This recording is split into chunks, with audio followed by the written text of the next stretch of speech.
Senate Bill 1025. Imagine this. Imagine your city needs money to build a new fire station because the population has doubled. When you go to vote, the very first thing you see on the ballot is a big warning that says, "This is a tax increase," before you see a single word about fire protection or public safety. What the bill says it does? The bill says it is about transparency. It claims voters should clearly know when they are being asked to approve a new tax or a higher tax rate.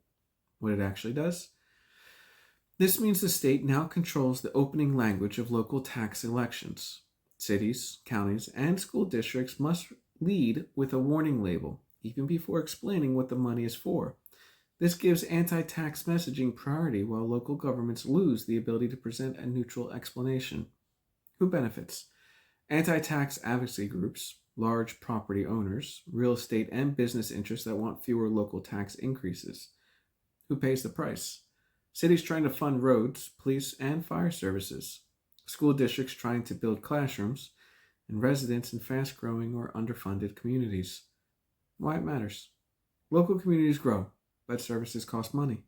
When it becomes harder to approve funding for schools, roads, or emergency responses, those needs do not disappear.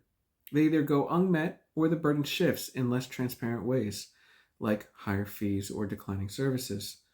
The bill weakens local control by letting the state shape how voters think before they ever see the full picture. Questions to ask your lawmakers. Why should the state control the tone of local ballot language instead of letting communities explain their own needs? How are growing cities and school districts supposed to fund basic services if voters are pre-warned against every tax request?